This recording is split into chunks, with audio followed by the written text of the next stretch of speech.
I love you and I care about you, and they'll hold your hand and they'll act like they care about you for 2 weeks, and then where are they? Where are they? My husband isn't home. She's married. You should have ran already. You should have ran already. It's easy. I was at McD's with my boys. I was in a bar with my boys. It's easy. It's like, if you weren't anywhere you weren't supposed to be, it's just a normal conversation. And the second you answer, it ends right there. It doesn't match the Bible. I don't want no Delilah energy around me. I was definitely that girl back in high school who was attracted to the toxic dudes. And so I will tell you guys what I did, the steps I went through in order to completely deconstruct me having that type, because it is dangerous in the end, not just for me, but for my future children, for my future endeavors, for my job, for my sanity. That is not, the toxic dude is not what we want.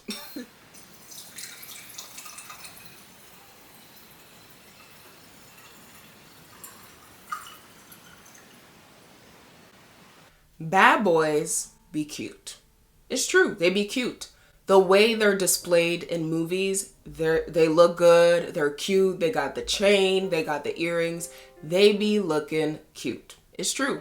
The toxic guys sometimes in certain movies are displayed as like also cute and displayed as like powerful and strong, and ooh, he ignores me for 2 days, but like when he comes back, there's the thrill of it or whatsoever. It's true. It's just a natural thing that most of us young girls, we just kind of went through this phase where the bad boys, that's kind of what we wanted. That is what we wanted. Unfortunately, some of us girls never exited that phase. It's supposed to be a phase. The definition of a phase is it is temporary. Unfortunately, some of us remained in that phase of being attracted to the bad boys. The purpose of the video and the 3120 Diary is I want to address taboo topics on this channel. I want to address the topics that some people are not addressing and talk about them within the Christian context. So today, that's what we're talking about. I got my drink, I got my chia seed water with me. Go get your drink, go get your Bible, go get your notebook, whatsoever. And let's talk about the bad boys attraction, but also I'm hoping that by the end of this video, if you are one of these girls who is still attracted to the toxic dudes, the bad boys, whatsoever, that I do convince you that as women of Christ, as women on a journey to Christ, to being close to Christ, to entering his kingdom, we do want the man of God at the end of the day. Even though in the movies, what is displayed as cute and what we want was the bad boys or the toxic guys, I do want to convince you to that the man of God is really what we want in the end, what is attractive in the end. Anyway, we're going to go all into it with Bible verses, examples. Let's get straight into it. Okay, so let's define what we're talking about here. When we're talking about bad boys, we're talking about, for example, Rio in Good Girls. I know a lot of girls watched that show. It was a really good show. There was Rio in Good Girls. There was Oscar from On My Block. There was Vincenzo, which is the best K-drama ever. Like literally, if you want to say there's any K-drama better than Vincenzo, argue with the wall. That was the best K-drama, best K-drama ever. Vincenzo, we have the guys in Top Boy. I know that when I watched Top Boy, Jamie, do we remember Jamie? I think we remember Jamie. And so that's what I'm talking about when I'm talking about the bad boy persona. Now, the toxic guy, I would say, is a little different. Both can, coexist, but it's a little different. When I'm talking about the toxic guy persona, I'm talking about he ignores you for several days at a time. I'm talking about there's no healthy communication. I'm talking about he cheats on you and then buys you a gift like you're someone who can be bought. That's more what I'm talking about when I'm talking about the toxic guy persona. And within this video, I'm definitely going to focus more on the toxic guy. I just think that as women of Christ, especially that this channel is all about Proverbs 31, it's just like characteristics what we just named: no healthy communication, ignores me, all of that. Characteristics that we don't want as Proverbs 31 women. One of the verses in Proverbs 31, I believe at the beginning, says that her husband trusts in her. He's known at the city gates or something like that. So this is a man who is respected, right? This is a man who is respected, with a wife that he trusts. So think of a man who is respected with a wife that he trusts. It means that there is peace in the household and there is trustworthiness in the household. If there is trust, there's not all of that infidelity that the toxic guy persona is bringing us.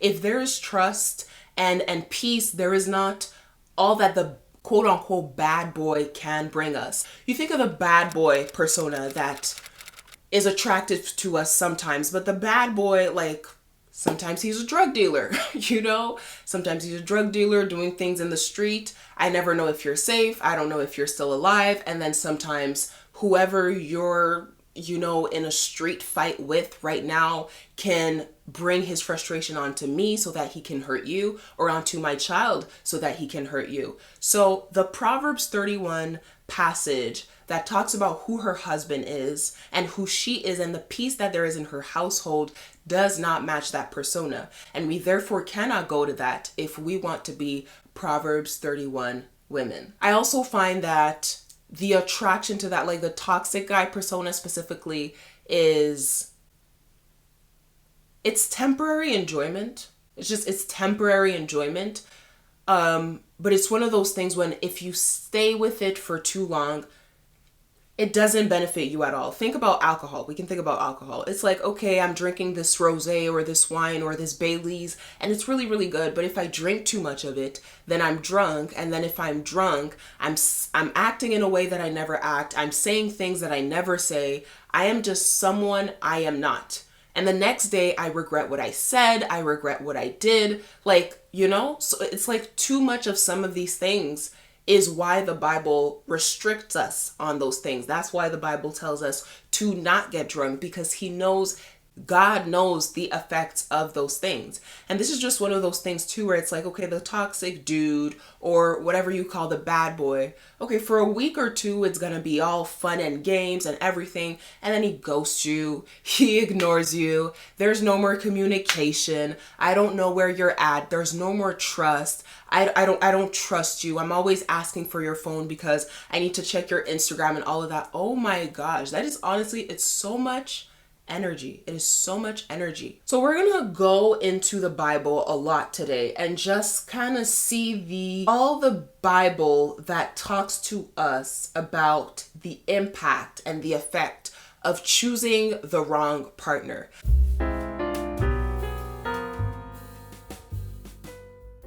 I'm using bad boy and toxic guy as kind of the prompt for this video, but maybe you're attracted to just something else that is toxic, and perhaps this can help you too.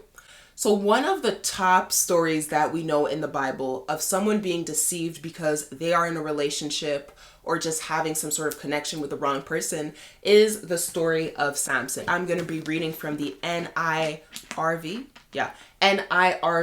version of the Bible because it's just simplified and I think it's perfect for this channel.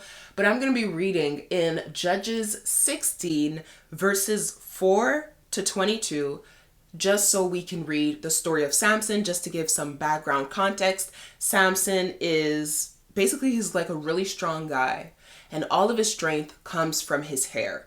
And in this story, we're going to see how Delilah, a woman that he is kind of involved with, completely deceives him. But there are so many signs, literally so many signs, that he shouldn't tell her what gives him the strength to do what he does, which is all from his hair. But he just keeps on trusting her and telling her, and he ends up telling her anyway, and he ends up losing his strength. And basically the purpose of me reading this is showing that whoever's in your circle, whoever's around you, it matters so much. Who you are trusting, who you are confiding in, who you are sharing your secrets with, it is so important. And this is one of the reasons why we don't want the toxic guy in the end. We don't want the bad boy in the end as Proverbs 31 women, because what does that entail? And we will delve into that later in this video. So let's first read this story, starting in verse 4, Judges chapter 16. If you don't have a Bible, I'm going to be showing the verses as I read. Sometime later, Samson fell in love again. The woman lived in the valley of Sorek. Her name was Delilah. The rulers of the Philistines went to her. They said, "See if you can get him to tell you the secret of why he's so strong. Find out how we can overpower him. Then we can tie him up. We can bring him under our control. Each of us will give you 28 pounds of silver. So here we see that there are these Philistines who want to take the strength away from Samson, but they don't know where his strength comes from. So they know that a really good way to deceive him would be using the woman he is involved with to deceive him, and they're offering her money. Here it says 28 pounds of silver, so they're offering her 28 pounds of silver in order for her to deceive him. So Delilah said to Samson, "Tell me the secret of why you are so strong. Tell me how you can be tied up and controlled." Samson answered her, "Let someone tie me up with 7 new bowstrings. They must be strings that aren't completely dry. Then I'll become as weak as any other man." Delilah asked him, "What gives you so much strength?" Of course, she wants those 28 pounds of silver. So she's like, "I want my money. Tell me." But she's not, of course, telling him, "This is why I'm asking you." She's just randomly kind of deceiving him, probably seducting him and being like, "Oh, come on, Samson, tell me, okay? What takes your strength? What would take away your strength?" And he says, "If you tie me up, my strength is going to be gone." What happens then? "So I'll become as weak as any other man." So the Philistine rulers brought 7 new bowstrings to her. They weren't completely dry. Delilah tied Samson up with them. Men were hiding in the room. She called out to him, "Samson, the Philistines are attacking you." But he snapped the bowstrings easily. They were like pieces of string that had come too close to a flame. So the secret of why he was so strong wasn't discovered. Delilah spoke to Samson again. "You have made me look foolish," she said. "You told me a lie. Come on, tell me how you can be tied up." Like right there, I was reading this passage yesterday. I was like, why didn't he stop right there and have discernment? This is what the book of Proverbs talks about so much. I'm currently going through the book of Proverbs with a friend, and it always talks about wisdom and discernment. How is it that literally you told her, "If you tie me up, all my strength is going to be gone"? The next day or the same day, you are tied up. You didn't put 2 and 2 together and tell yourself, "Okay, she's deceiving me." Like, see how a partner, the person you are with, how that can impact you. We're going to continue here, okay? Samson said, "Let someone tie me tightly with new ropes. They must be ropes that have never been used. Then I'll become as weak as any other man." So now he's telling her another way. We're going to see if he's lying or not. Again, I know the answer, but we're going to see. So Delilah got some new ropes. She tied him up with them. Men were hiding in the room. She called out to him, "Samson, the Philistines are attacking you." But he snapped the ropes off his arms. They fell off just as if they were threads. Delilah spoke to Samson again. "All this time you have been making me look foolish." Don't we see already right here? She's trying to act like she's a victim. You're making me look foolish. I'm not deceiving you. You're making me look foolish. Look how people, having the wrong people around you, they will literally manipulate you into thinking that you are the problem. Another reason why we want the right people around us. This time, really tell me how you can be tied up. Again, she's probably saying it with a seductive voice. "Come on, Samson, really tell me." He replied, "Weave the 7 braids of my hair into the cloth on a loom, then tighten the cloth with a pin. If you do, I'll become as weak as any other man." So while Samson was sleeping, Delilah took hold of the 7 braids of his hair. She wove them into the cloth on a loom. Then she tightened the cloth with a pin. Again, she called out to him, "Samson, the Philistines are attacking you." He woke up from his sleep. He pulled up the pin and the loom together with the cloth. Then she said to him, "How can you say, 'I love you'? You won't even share your secret with me. This is the 3rd time you've made me look foolish, and you still haven't told me the secret of why you are so strong." How can... I remember reading this passage being like, how did you let this woman deceive you again and again and again? Again, it's just like, let her go. Let her go. Oh my gosh. She continued to pester him day after day. She nagged him until he was sick and tired of it. So he told her everything. He let go. He actually told her. He actually told her the truth. "My hair has never been cut. That's because I've been a Nazarite since the day I was born. A Nazarite, I don't know, is set apart to God. If you shave my head, I won't be strong anymore. I'll become as weak as any other man. And then we're going to fast forward to verse 20. She called out, Samson, the Philistines are attacking you. He woke up from his sleep. He thought, I'll go out just as I did before. I'll shake myself free. But he didn't know that the Lord had left him. That part. Then the Philistines grabbed him. They poked his eyes out. They took him down to Gaza. They put bronze chains around him. Then they made him grind grain in the prison. His head had been shaved, but the hair on it began to grow again. This passage, to me, is just so powerful about how it is so important for us to have a vision on the type of man that we want in the future. And of course, if some of you are watching and you're 16, 17, 18, perhaps you don't have to think about it too much. But I'd say that even then, especially at 18, you may have guys trying to get you, trying to seduce you, whatsoever. And we want to make sure that we have a vision of the type of man God is calling us to have and the type of partner God is not calling us to have. Here we see that Delilah is deceptive and manipulative. And that's definitely not something we want. And in the toxic guy persona, there are definitely some of those characteristics. And I just want to clarify something. I'm not trying to say, because I did give the example of like Vincenzo and Top Boy. I'm not saying that these guys were bad. You definitely should go watch the show for yourself. Like Vincenzo is a really fun show. Top Boy, there are just so many cultural messages in the show. It is an absolutely amazing show. I'm not saying that they're terrible guys. I was trying to give an example that you guys could relate to, because I know a lot of girls have watched these shows. But especially, like I said, this video is especially about the toxic guy persona. Why would we want toxicity? Why would that still be sexy and attractive to us as women who want to be Proverbs 31 women? When we see that when something is toxic, it is similar to the things that Delilah did to Samson. She's manipulative. She says, you tell me you love me and you're not telling me where your strength comes from. That's manipulative because you out here deceiving him. And number two, she's deceptive. She's doing all of this, and in the back, she is stabbing him in the back. She's essentially stabbing him in the back. She is not for him. Why would the toxic guy persona be attractive to us at all? Galatians chapter 5, verses 16 to 17 say, and I read, version NIV. So I say, walk by the Spirit, and you will not gratify the desires of the flesh. For the flesh desires what is contrary to the Spirit, and the Spirit what is contrary to the flesh. They are in conflict with each other, so that you are not to do whatever you want. This is why it's so important. I always say this, like when I am at Bible study, when I am doing Bible study with my friend or with my church, I always, like if someone looks into my eyes and says, Anne, what is your prayer request?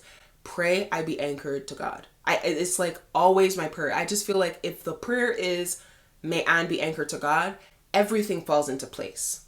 What was I reading this morning that was kind of touching on this? I think it was Luke chapter 6. But the one who hears my words and does not put them into practice is like a man who built a house on the ground without a foundation. The moment the torrent struck that house, it collapsed and its destruction was complete. Luke 6.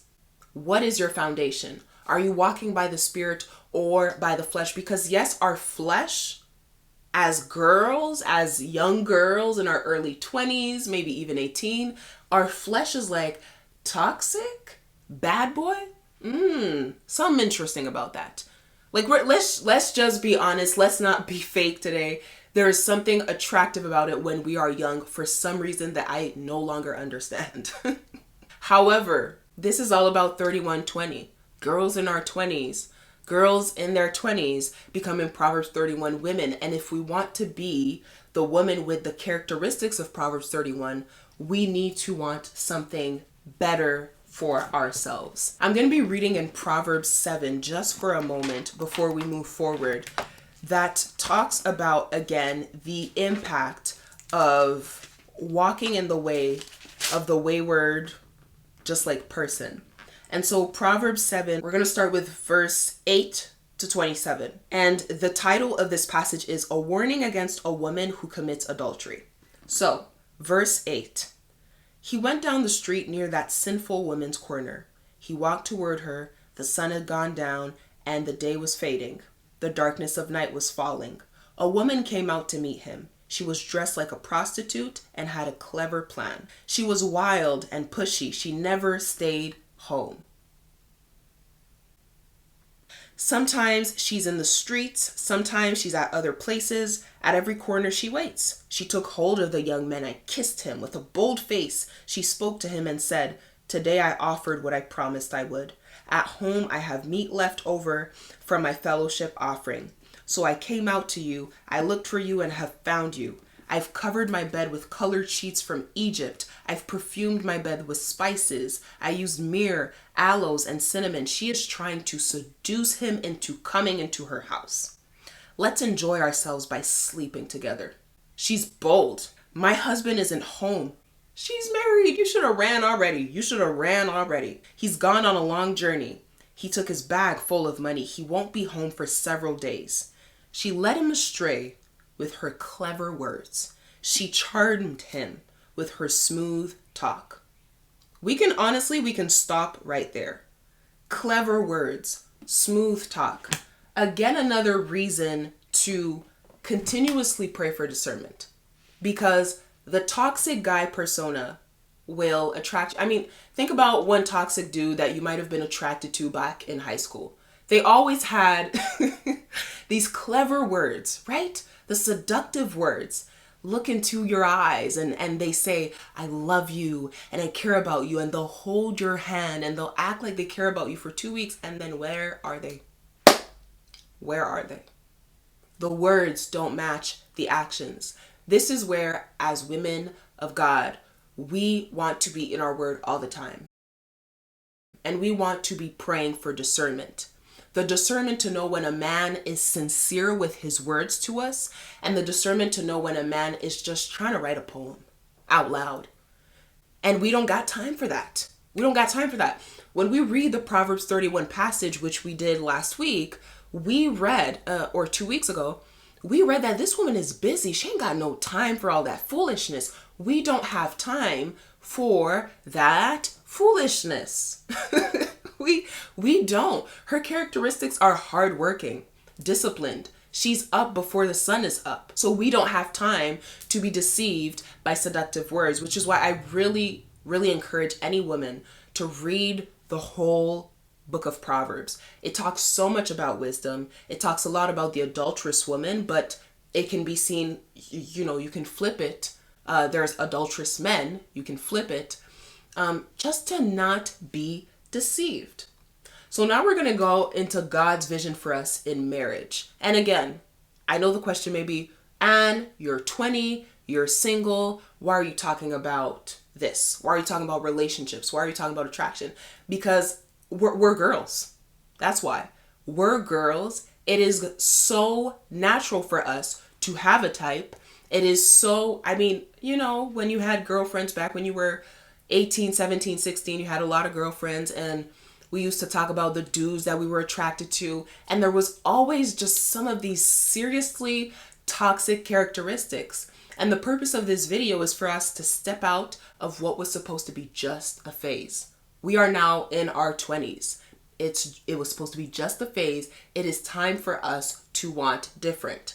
And so now we're going to read through the passages where God clearly has a vision for us on the type of wives/marriages that he wants us to have.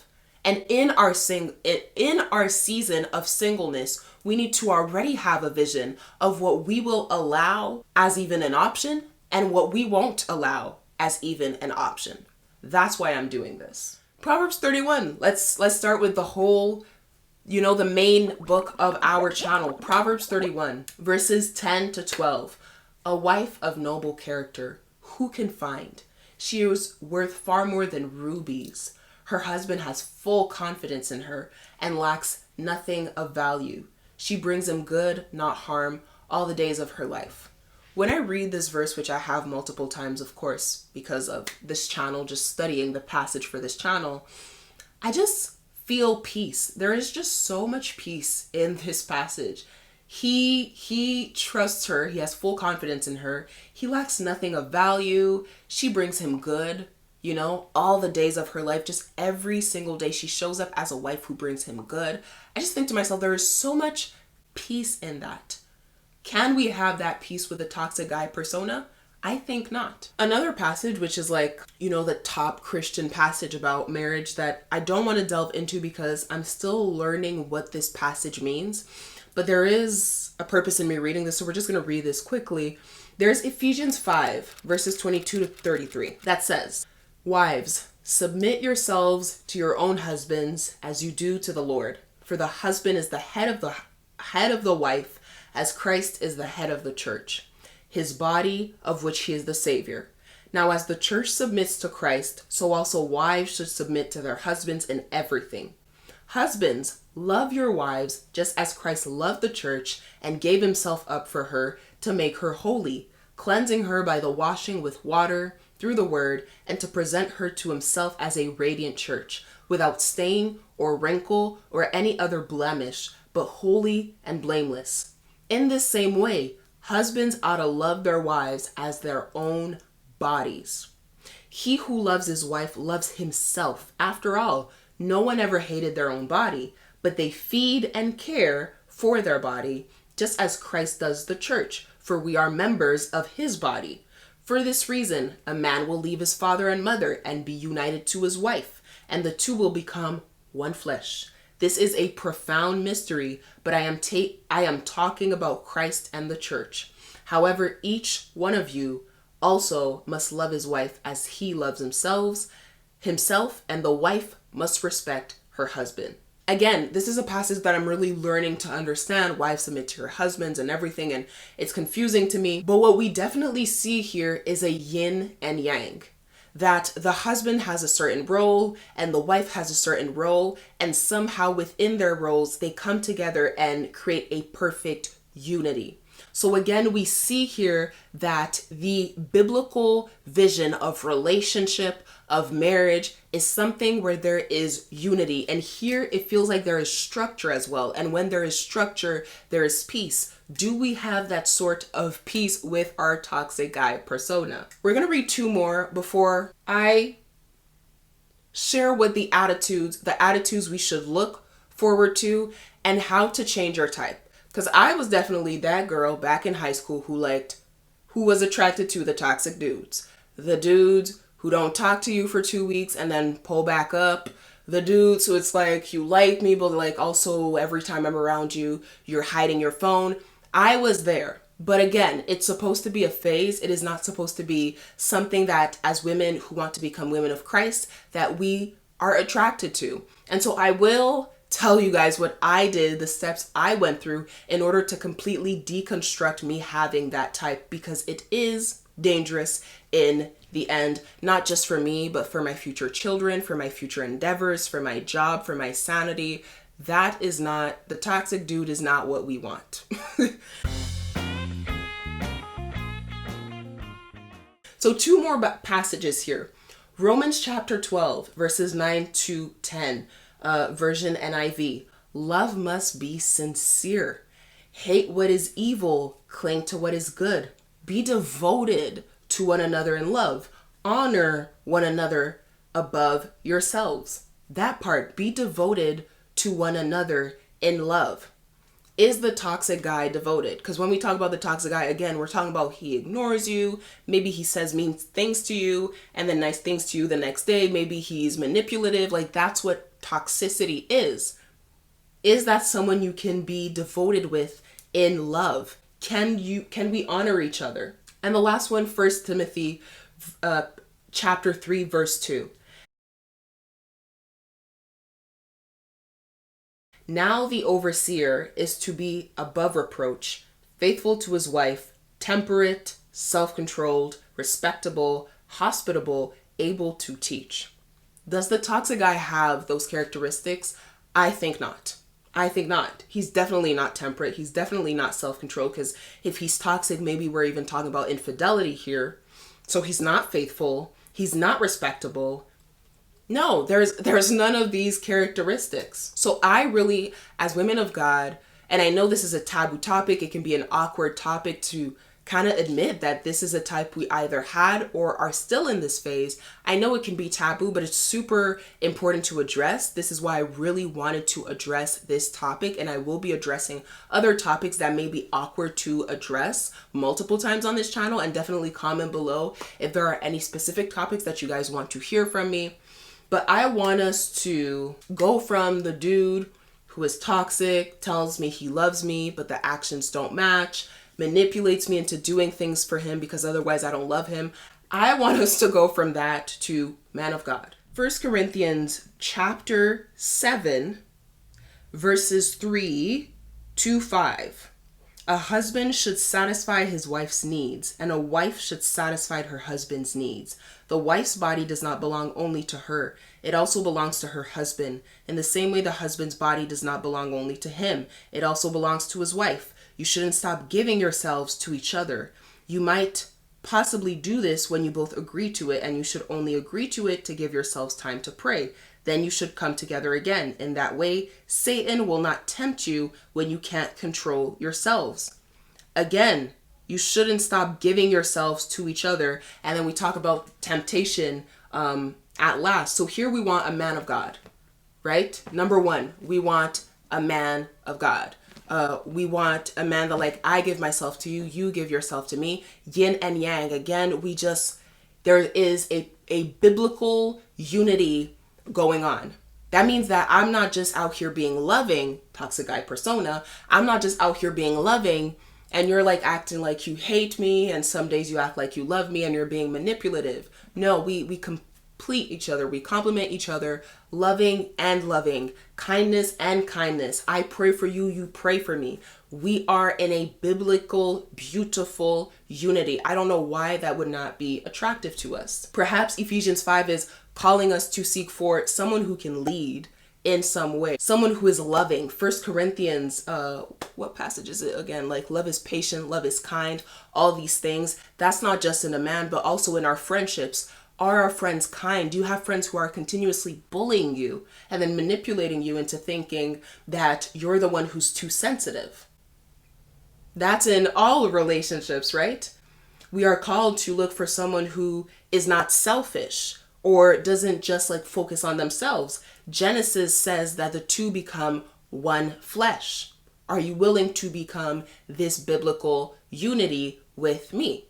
Or again, are you going to manipulate me into thinking that I'm wrong for asking, where were you last night? Because they be manipulating you, telling you, oh, you insecure because you want to know where I was last night. If you weren't anywhere you weren't supposed to be, why is it so dang hard for you to tell me where you were? It's easy. I was at McD's with my boys. I was in a bar with my boys. It's easy. It's like, if you weren't anywhere you weren't supposed to be, it's just a normal conversation. And the second you answer, it ends right there. Don't let nobody manipulate you and be selfish. Also, the Bible is calling us to be with someone who is sincere. Romans 12, verses 9 to 10 that we read.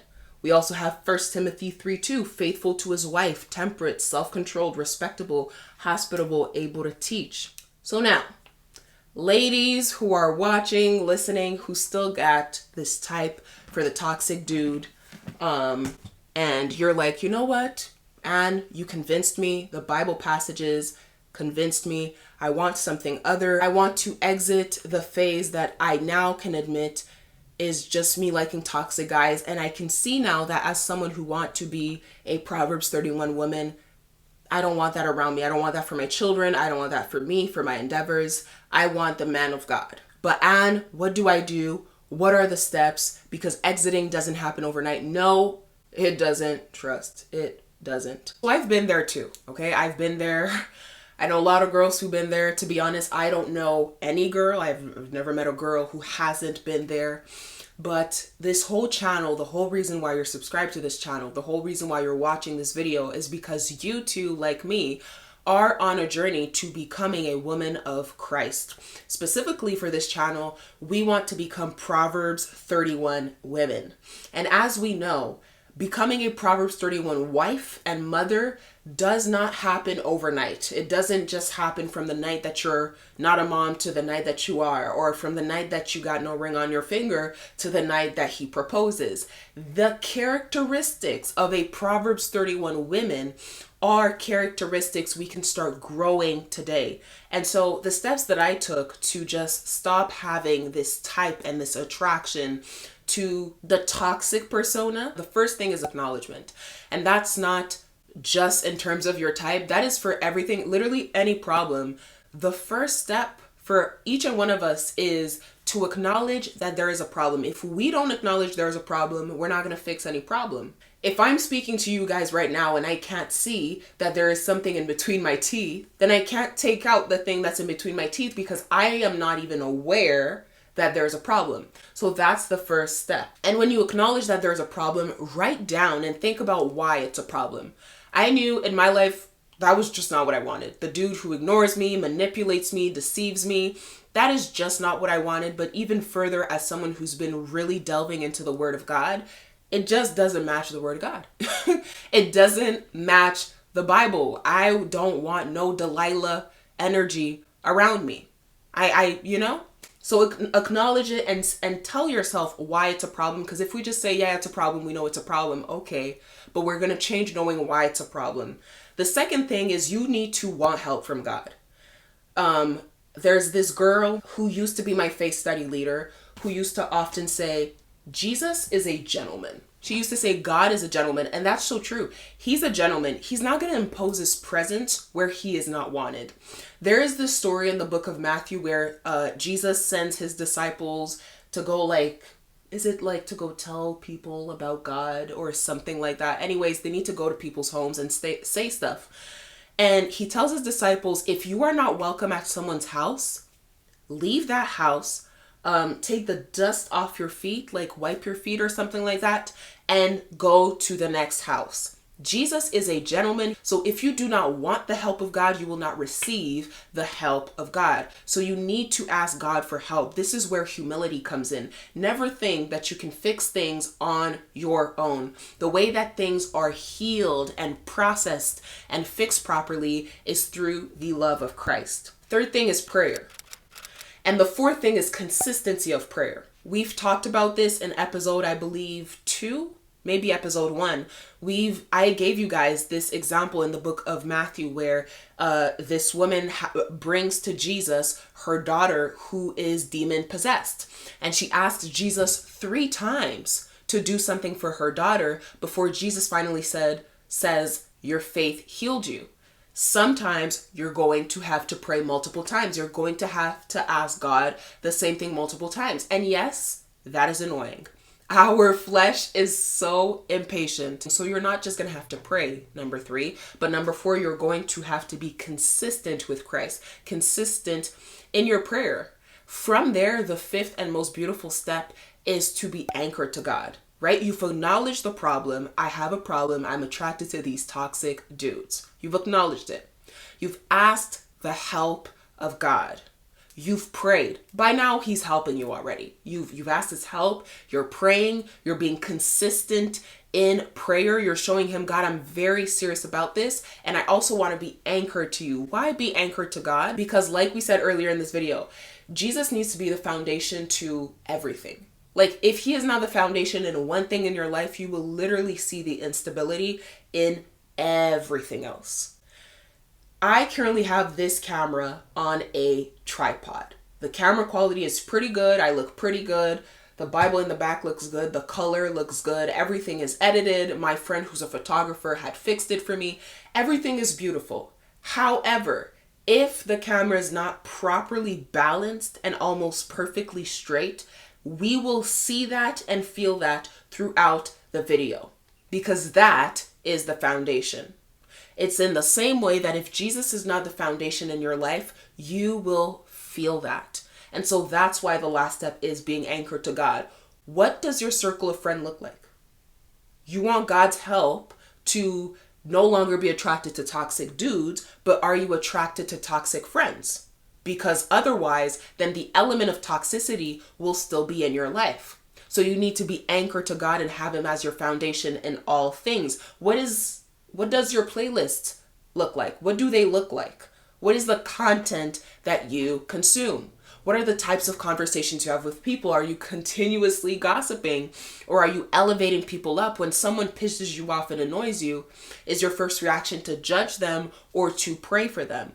We want Jesus to be the foundation to all these things. Once we do these steps, honestly, once I did these steps, I got to a point where, it is cool to finally confidently say that the dudes you were attracted to back in high school and when you were young and naive, the dudes that were attracted to you as well, that they would not stand a chance before you today. That's the cool thing to be able to say as women of Christ, to say, I am now in a place where I've prayed so much. I've acknowledged the problem. I've asked help from God. I've prayed so much. I'm so anchored to God that if these dudes pulled up in front of me today and said, hey, let's try it out whatsoever, with deception, seduction, and the words like we talked about, we would laugh in their face. We want to get to a place where we just know we would laugh in their face. Like, you think you stand a chance? I'm a woman of God. I'm aspiring to be a Proverbs 31 woman who is busy, who got stuff going on, who is generous, who has children who respects her, a husband who respects her. You think I got time for your games? You think I got time for your games? That's funny. That's the goal. That's what we want to be able to say. So ladies, toxic dudes, let's throw it in the trash. Let's want godly men. We don't need to want them now. We can be in a season where we enjoy our singleness in Christ. That is not the purpose of the video. Y'all know I'm single. Y'all know I'm not looking. Y'all know I'm focused. Y'all know I got a lot of stuff going on. But the purpose of these videos will always be to increase the characteristics of the Proverbs 31 women in us. That will always be the purpose. So comment below other videos you want from me, and I will see you next week. Cheers. The bloopers.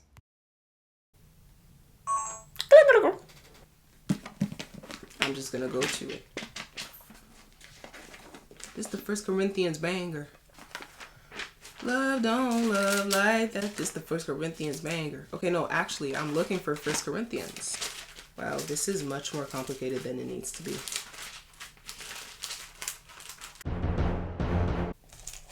Looking for 1 Corinthians. I am not even in the New Testament. How was I gonna find 1 Corinthians?